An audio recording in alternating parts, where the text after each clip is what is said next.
The Messiah said, "When you come to know yourselves, then you will become known, and you will realize that it is you who are the sons of the living Father. But if you will not know yourselves, you dwell in poverty, and it is you who are that poverty."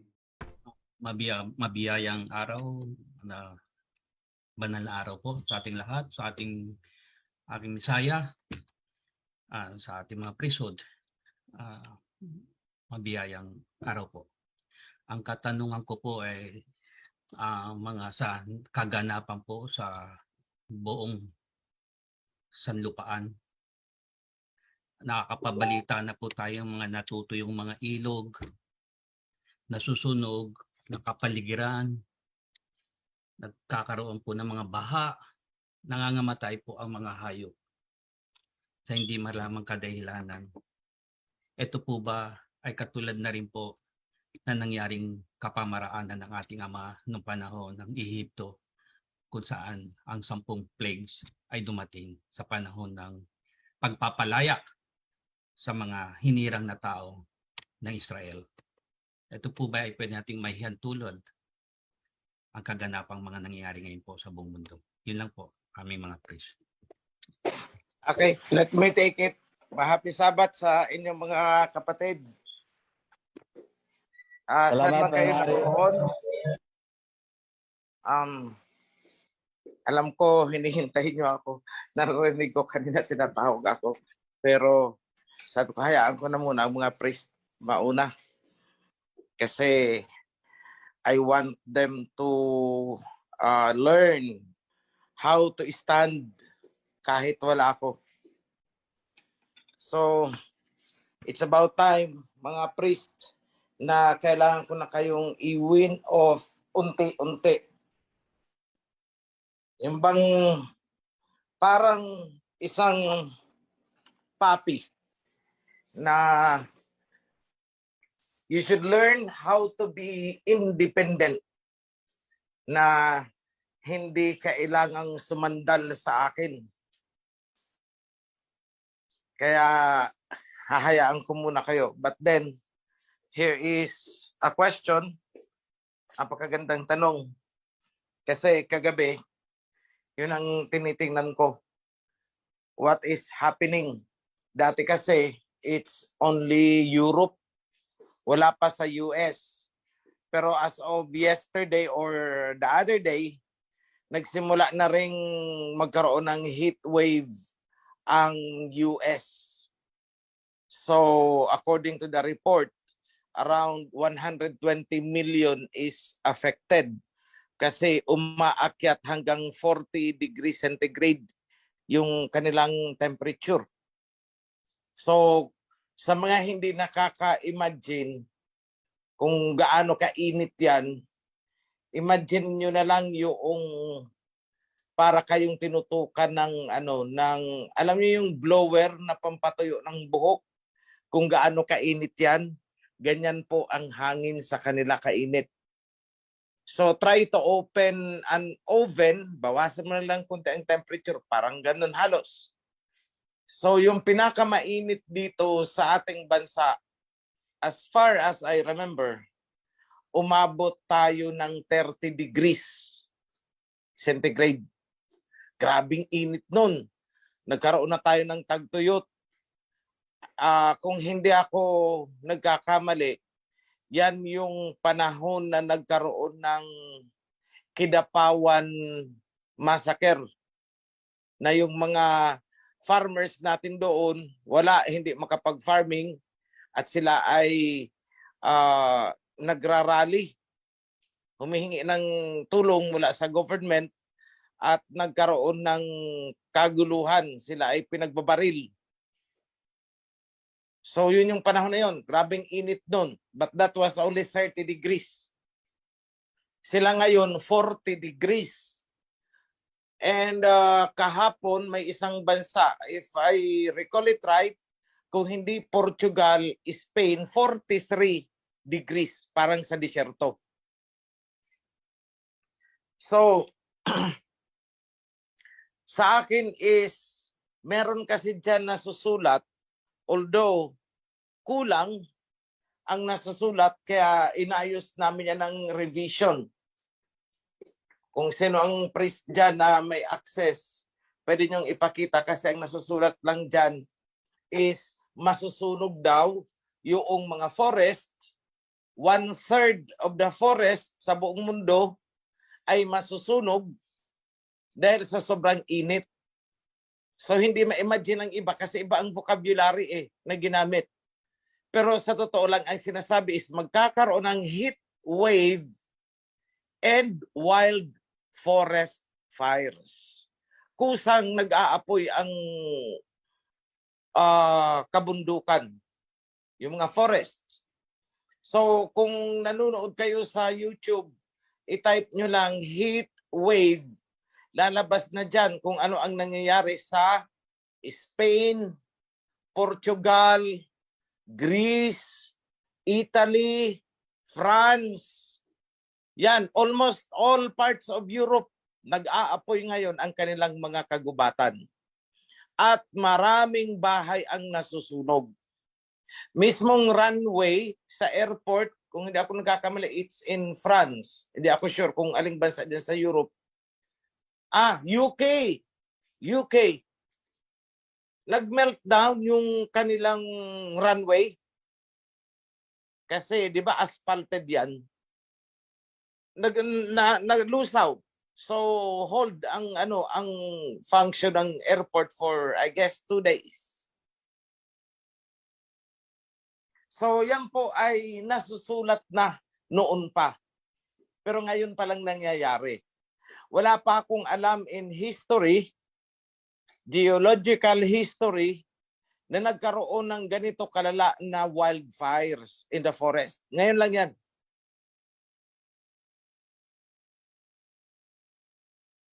So, we could say that nagkakaroon ng katuparan ang nasusulat. Nag-alternate.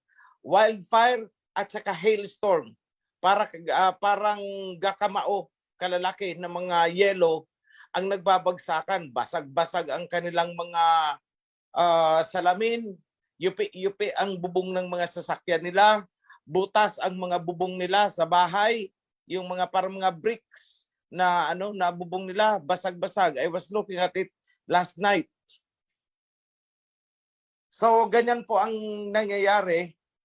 Europe, and just 2 days ago, or maybe yesterday yon, nagsimula na rin ang sa US.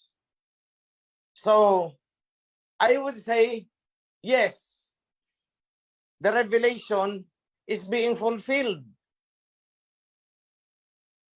Pero, ang mga taong ito, imbis na tumawag sa pangalan ng ating Aba, hindi nila ginagawa. Ang marinig mo sa kanila is, holy cow. Sorry for the word but this is reenactment. Holy shit. Holy cow. Ano pa ba yun? May sinasabi pa sila. Yung may F. Yun. What? F. Shit. Yung mga ganun. So those are cursing. Actually, yan ang sinasabi sa Bible na they will curse instead of humble down. So kung mapapansin niyo, itong Europe na to at saka Amerika na to ang nanguna sa pag-sanction sa Russia. Sila ang nanguna. Pero ngayon, naninukluhod sila. Naawa naman ang Putin. Ayun, 2 days ago, 1 day. Today is Sabbath, Friday, Huwebes. Pinadaluyan ulit sila ng gas para sila ay makapag-ipon for the winter. Dahil kung hindi, talagang frozen sila para silang mga nasa freezer. Maraming mamamatay sa Europe. So, are these fulfillment of the prophecies? Yes. Nandun tayo sa stage na yon. Yung mga na yan, yung mga pag-blow ng trumpet, those are symbolic actually. Hindi yan yung literal na nag-blow tayo ng trumpet, may naglaglagan na mga Don't imagine it that way. No, those are symbolic. Ang sinasabi dyan na priest na nag-blow ng trumpet, nag-pronounce siya ng teaching. Nag-pronounce siya ng mga katuruan ukol sa Torah. And in response doon, ganyan ang nangyayari sa panahon. Kung titingnan yung maigi. The more we preach the Torah, the more na ganyan ang mangyayari sa kanila doon. At mas lalong matindi ang mangyayari sa kanila kapag nagkaroon na tayo ng coronation. I tell you, para silang yayanigin. In Revelation, dalawa ang meaning ng earthquake. It could be literal, yes. Magkakaroon ng lindol, matagal na, naglilindol. 100 years ago, 200 years ago, 300 years ago, 400 years ago, 500 years ago, naglilindol ng naglilindol. Yung pagputok ng mga bulkan, ang dami niyan thousands of years ago, panay na ang putukan ng mga bulkan eh. Wala pang misaya, nagpuputukan ng mga bulkan eh. So, what do I mean with this? It could be two meaning. Kasi, pag nagputukan ang bulkan, ibig sabihin, there will be chaos. Pag yumanig ang lupa, there will be panic.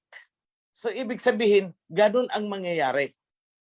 Kaya sinabing magkakaroon ng pagputok ng mga bulkan, magkakaroon ng mga lindol, etc., etc., etc. But, double meaning po yan.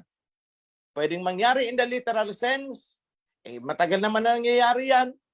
Halos taon-taon naman, merong ganyan. Kahit saan parte ng mundo, meron. Pero ang tingin ko dyan, yung sinasabing pagkakaroon ng pagyanig ng mga bundok, ng lupa, is actually a form of geopolitical earthquake. Si Biden lumuhod na sa UAE. Naniniklood siya. Dati, sabi niya, Paraya State. Ibig sabihin, outcast. Kumbaga sa atin, tagpas. O parang ganun ang sinasabi niya sa tungkol sa Saudi. Pero ngayon, anong ginawa niya? First time in history na may presidente ng Amerika na pumunta ng Saudi to beg para magmakaawa. Anong ginawa ng Saudi government? Pinagtawanan lang siya ng sarcastic smile. Pansinin nyo, manood kayo ng mga reaction ng mga Saudi. Mga Saudi doon sa pagpunta ni Biden. Hindi naman siya nirespeto. Protocol lang yan. Kasi hindi naman siya siyempre babastusin. Kasi pag binastos siya, pangit naman ang magiging image ng Saudi. So binigyan siya ng red carpet. Alam mo yun, pag binigyan, that is natural. Para lang pag bumisita kasi isang bahay na binigyan ka ng tsinelas na panloob, ito suotin mo para hindi ka magkalat dito sa amin. Something like that.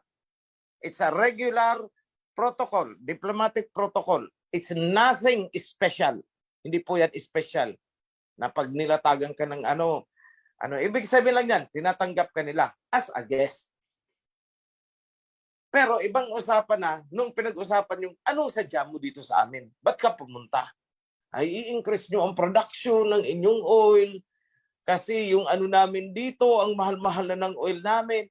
Nagmamakaawa ka. Nagsimula na. Then, what will happen? Anong susunod? Titikisin siya ngayon. Ipapamukha sa kanya ng Middle East. Anong ginawa mo sa amin noon? How do you treat us? How do you treat the Asians? Kaya sinabihan na siya ng mga reporter. Mr. Biden, Mr. President, is Saudi a Paraya State? Ba't nandito ka? Diba? So nilalaan mo na ng mga kanoos ang kanilang kayabangan. Ako, pag nakakakita ako, pero Los Benos kasi may mababait naman talaga. Pero ito mga arrogant na puti-puti na to, ang sarap batuhin eh. Pag nakakakita ako, nagigigil ako eh. But don't do that. Let us be civil. Let us be diplomatic. Yun. Kahit yan ang nararamdaman nyo. There will be proper time for that. At hindi tayo ang gagawa niyan. Ginagawa na ng iba eh. Bakit ikaw padudumihan mo pa ang kamay mo? Hayaan mo na sila. Hayaan mo na sila Putin. Hayaan mo na sila si Jinping. That is their job. Kung titingnan natin ang prophecy, it's the job of Russia, it's the job of US, China, it is the job of the Middle East. Di ba sabi ko sa inyo, time will come sila makikipaglaban, hindi naman tayo eh. Pero may susuungin din tayong laban. Meron. Meron at meron. At ito ang isa sa pinaka-importanting laban na gagawin natin. Hindi ito kayang gawin ng even the most powerful nation on earth. I tell you. Kahit na yung Russia, hindi niya ito kayang gawin. Hanggang military lang ang kaya niyang gawin. Anong gagawin natin? Kailangan lumabas ang Torah and Covenant. Dahil kapag nagkaroon ng symbolic na muling pinapasan ng mga priest, ang Torah and Covenant, mayayanig at guguho ang pader ng Babylon. Noon ancient time, Jericho. Ngayon it's Babylon. Bakit? Lahat ng relihiyon na nandito sa atin, galing ng Amerika, imported dito. Galing ng Europe. Yung galing ng Europe dyan, direkta, yung dala ng mga Kastila. Katolisismo. Pagkatapos doon, sino na ang nagdala ng mga sumunod? Protestantism. O saan galing yan? Although ang roots niyan is Britain pa rin, pero Amerika na ang nagpropagate sa atin dito. Wala kang makikita halos sa history na Briton pumunta dito para mag-preach at mag-start ng simbahan. Wala. Mostly ang nagdala is American mismo. Kaya dami mga missionary. You name it. Mula dyan sa pag nakita ninyo yung isang simbahan dyan, yung bago lang yan, nakarating na kapasok sa atin dito. Mga kano-kano, nag-iikot, nakaputi, may necktie, ikot-ikot, bahay-bahay. See?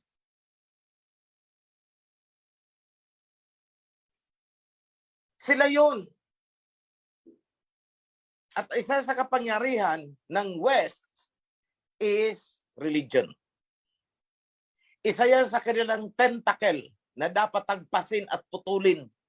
Isa yan sa humihila sa ating mga isip, sa ating mga desisyon na palayo tayo sa Torah and Covenant dahil sa mga doktrina ng mga relihiyon na yan na dala ng West. So anong antidote dyan? Kumbaga sa bulate, anong pangpurga dyan? Torah and Covenant. Lusaw sila dyan. So yan ang isang laban na hindi kayang gawin ng China, hindi kayang gawin ng Russia. Tayo lang ang pwedeng gumawa niyan. Walang iba. At kapag nagawa natin yan, kasi itong religion na to, yung kapangyarihan niyan, yung influensya niyan, hanggang sa mga palasyo. So yan ang actually culprit eh. Yan ang pinaka-effective nilang warfare. Religion is a warfare. Warfare yan para makontrol ang isip ng mga tao. Warfare yan para ang mga tao ay matame na wag lumaban sa kanila. Warfare yan para sila ang suportahan at tayo ay manilbihan sa kanila.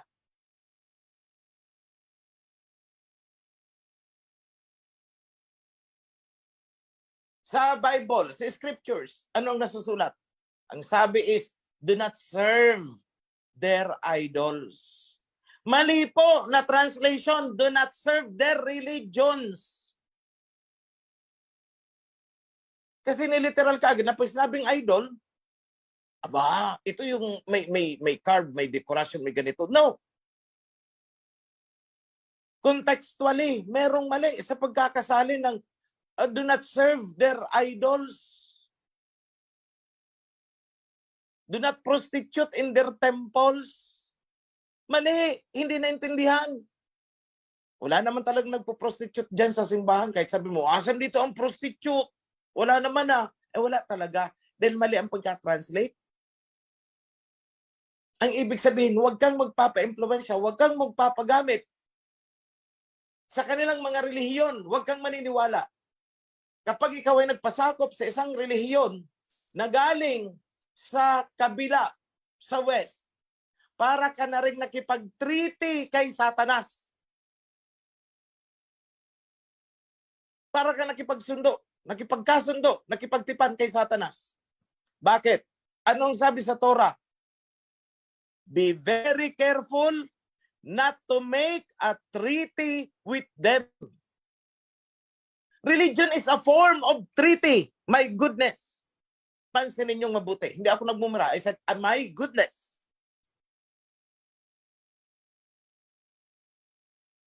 Being part of these Western religions is actually a form of treaty. You are supporting them through religion. You are supporting the enemies. Kaya nagalit na galit si Putin sa religions eh. Kaso wala siyang makitang pwedeng ipalit eh. Kasi lahat nga naman, kahit anong grupo ang piliin niya, napapayagin sa bansa nila, all of those are supporting West. So sige, magpa-member ang mga Chinese kunwari. Nag-Chanos na. Ayun, na-impluwensyahan na ng mga ano doon. Kasi demokrasi, nasa Bible. Tingnan nyo na lang kung anong ginawa nila sa Bible. Nung blines ni Noah, si Shem, ang sabi is, may Japheth take over the territory of Shem. Ang kakapal ng mukha nitong mga Europeans. The nerve para sabihin yan, i-take over ang territory ni Shem. E di pumalag ang mga Shemites, pumalag ang mga Muslim, pumalag ang mga Islam. Tayong nadiktahan ng Chanos, tuwang-tuwa pa. Ay, katanga. Sorry ha, what I'm saying is stupid, fool. Sa Tagalog po, tanga. Hindi po pagmumura. Pag nagsabi ako ng tanga, hindi po mura yan. Dahil in English, mababasa niyo yan na napakarami dyan sa Bible. Fool. Another word for fool is stupid. Tagalog, tanga. Ganyan tayo, naging tanga sa napakahabang panahon. Kaya itong mga suporta ng Chanos, hindi nila alam, they are making a treaty with the dragon. The dragon with the 7 heads. European countries ang nagkungkok ng concoction na yan. Sila ang gumawa ng mga doktrina na yan. Sinipa nila ang Torah, sinipa nila ang pangalan ng Aba, sinipa nila ang pangalan ng ating Mesaya, at ipinalit ang kanilang mga doktrina, pinalitan ang pangalan, at tayo ay feeling natin noon ay nagbanal-banalan. Kaya tama din naman pala ang kanta talaga nung isang Filipino singer. Nung sabi niya, banal na aso, santong kabayo. Natatawa ako. Tama. He was 101% correct. Mga banal na aso, mga santong kabayo. At nagpakatanga ang maraming Pilipino. Then, ni sila mismo, hindi nila alam na Israelites pala sila. At ngayong inihahatid natin ang good news, the glad tidings of the heavenly kingdom na in-establish through the spirit of the covenant, lumalabas pa na tayo ang kontrabida. See how stupid they are. Sa Bible, foolish. So sa akin, itong mga kumakalaban sa advocacy na sinimulan ko noon as a vlogger. Gumagawa pa ng istorya na hindi daw talaga galing sa akin. Hindi daw talaga ako. Ako'y tagapagsalita lamang. Yes, tama, tagapagsalita lamang ako. Nino, tagapagsalita lamang ako ng covenant. I am just the mouthpiece. Pero kung may isang taong magkiklaim dyan na kinuha ko sa kanya ang idea, lumabas na. At nang makross-examine, dahil kung galing nga sa kanila, mas alam nila sana. Sila ang dapat na nakakasagot ng lahat ng katanungan ng mga tao. Lumabas sila. So ito ang panawagan ko. Paulit-ulit ito. Whenever I have the chance, sa bawat pagkakataon, ipinapanawagan ko sa inyo na wag kayong magpapauto dito sa mga tao na nag-i-inject ng kung anong turo sa loob ng kawan. Pangsariling interest lang ang kanilang ipinaglalaban. Hindi talaga ang kalooban ng Ama. Nasaan sila ngayon? Wasak na. Nasaan tayo ngayon? Lumalago, tumatatag. And soon,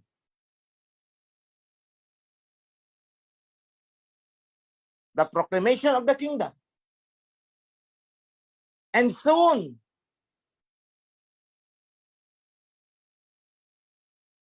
tatayo ang temple. Ay, hindi pala tatayo, tumatayo na pala. Tumatayo na ang temple.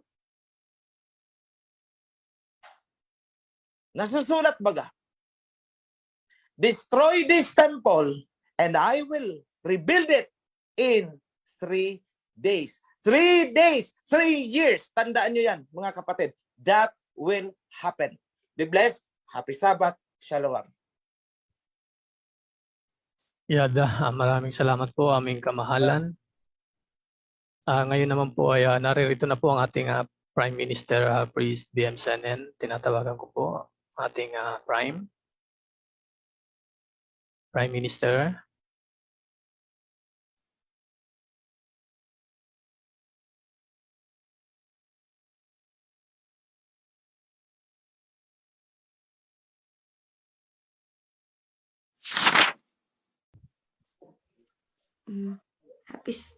Happy Sabbath, everyone.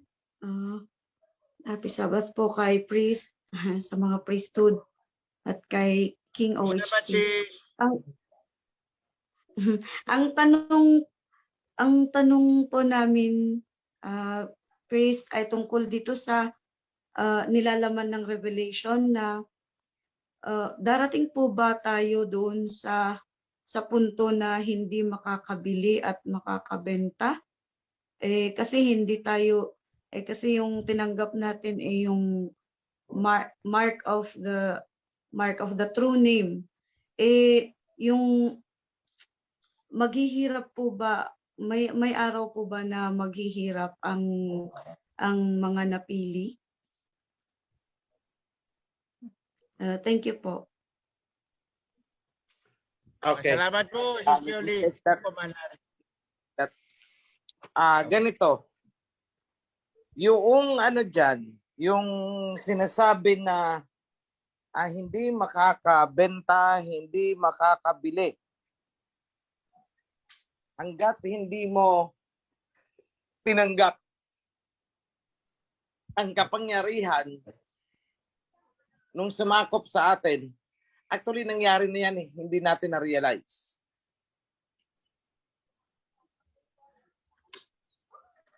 Pansinin ninyo. Kailangan lang natin lawakan ang ating paningin, ang ating pananaw. Kasi may nagtanong sa akin noon, bakit naman daw nakakabili pa siya sa kapitbahay? Without realizing it, na nasa macro level po yan. Halimbawa, tinanggihan na natin ang mga relihiyon na galing sa kanluran. at ang bansa natin ay sinanksyon. Hindi ba't katuparan yan nang hindi ka makakabili, hindi ka makakapagbenta? Yada.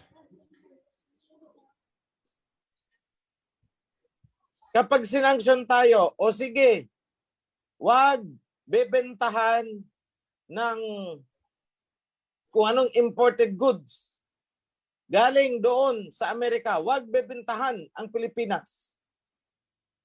Hindi ba't katuparan niya nang hindi ka makakabenta, hindi ka makakabili kung hindi ka sasamba sa kapangyarihan nila? Nangyari na po yan. Na-colonize tayo. Hindi tayo tumanggi eh. Kaya nga na-colonize eh. So every citizen, kagaya nitong nangyari sa kagaya itong nangyari sa Russia. Di ba nabalitaan nyo na merong mga na-stranded na mga Russians kasi pinutol ang kanilang mga ATM, hindi sila makapag-withdraw, yun ang ginagamit nila para magbayad ng kung ano man, nasa hotel sila, may bibilhin. Naandun sila sa Thailand, I guess, ang daming na-stranded doon. Bakit? Hindi sila makapagbenta, hindi sila makabili. Kasi yung bansa ng Russia tinanggihan ang kapangyarihan ng West. O hindi ba't katuparan yun? Kasi kaya tayo masyadong na-preoccupy na parang naging religious issue yan. Naging dramatic. Naging parang pantasya yung kaganapan. At hindi na natin nakita sa realidad ng buhay, sa realidad ng relasyon ng mga bansa. Tandaan natin na ang Book of Revelation is about geopolitics. So kunwari ngayon, mag-declare si Bongbong. Kunwari, na-enlighten si Bongbong. Ay, ayaw na namin ng mga relihiyon na ganito. Ayaw na namin ng Christianity. Ano sa tingin nyo ang mangyayari? Hindi ba? Kung anong ginawa nila sa Russia, ganun ang gagawin sa atin. Isasanction tayo. Puputulin ang connection natin sa SWIFT. Lahat ng ATM card, lahat ng debit card natin ay puputulin ang connection. So hindi ka makakabili, hindi ka makakabenta. Oo, sa kapitbahay mo makakabili ka. Pero ang tanong, saan kukuha ang kapitbahay mo ng ibebenta? Lalo na kung mga imported goods. Right now, bumibili tayo ng bigas mula sa Vietnam. Nakakabili ang bansang Pilipinas, ang ating bansa, ng bigas sa Vietnam sa pamamagitan ng SWIFT. Kung putulin tayo sa SWIFT dahil ayaw natin sumunod sa gustong mangyari ng Amerika, ano mangyayari? Europe ang may control dyan, Brussels. Nandun ang SWIFT, interchange. Ano mangyayari? Hindi makakabili ang buong bansa ng bigas sa kabilang bansa. O hindi ba't katuparan yun? Ganyan po ang mangyayari niyan. Huwag po nating titingnan na nakakabili tayo sa sari-sari store sa kapitbahay natin. Hindi po ganun yun. Bansa sa bansa, ang bansa na hindi maninikluhod sa kapangyarihan ng Babylonia ay hindi makakabili. Why? Papatawan ka ng sanksyon. Yada. Yan po ang katuparan niyan. Ang Book of Revelation is geopolitics. So ngayon, swerte natin. Bakit ko nasabing swerte? Kasi come this November, bibitawan na ng ating bansa ang dolyar. Nagkaisa na ang Singapore, Thailand, Malaysia, ang ating bansa at isa pang bansa, nakalimutan ko, dito sa Southeast Asia. But definitely not Taiwan, hindi Japan, kasi maka-West ang mga yan. Nagkaisa na itong 5 bansa dito sa Southeast Asia na magkaroon ng platform para sa pagbebentahan ng produkto. So ibig sabihin, magiging independent tayo. Hindi na tayo kailangang umasa sa dolyar para makabili ng bigas sa Vietnam. Peso, in exchange sa currency ng Vietnam, yun na ang ating kalakaran. Kasi sa kasalukuyang sistema, ang peso natin, ibibili natin ng dolyar. At yun ang ibabayad natin sa Vietnam. Ngayon, hindi na. Get rid of the dollar. Dahil yun ang nagpapahirap sa atin. Imagine, yung isang dolyar, kailangan tumbasan natin ng almost 50 pesos. Isang dolyar pa lang yun. Di ba't grabing pahirap yan? Eh kung ang mga Pilipino pala ay kumikita lang ng 100 piso isang araw, 100 pesos, eh ba, kalahati ng itrinabaho mo sa isang araw, katumbas pa lang ng $1 na ibibili mo ng 1 kilo sa Vietnam. Di ba, grabing pahirap? At para makabili tayo ng dolyar, kailangan nating sumunod sa gusto nila. Kung gusto nilang ipasok dito ang same-sex marriage, abortion, kailangan sundin natin. Bakit? Pag hindi, human rights kayo, ika-cut off namin kayo sa dolyar. Ika-cut off namin kayo sa international banking system. Hindi ba't magiging katuparan nang hindi ka makakabenta, hindi ka makakabili? So it happened for a long time. Tingnan nyo, go back to history. Di ba't meron tayong Silk Road noon? Connected tayo sa ancient Silk Road ng China. Yung produkto natin nakakarating sa iba't ibang bahagi ng mundo. Dahil sa Silk Road. Pero anong nangyari nung dumating dito ang mga Kastila? Hindi pwede. Kami ang masusunod. Binuksan ang galleon trade. Pag hindi ka sumunod, ay hindi ka makakabenta, hindi ka makakabili. Kailangan sumamba ka kay Kristo. Dahil yun ang gusto ng mga Kastila na humahawak ng galleon trade. O hindi ba't nangyari yung hindi ka makakabenta, hindi ka makakabili?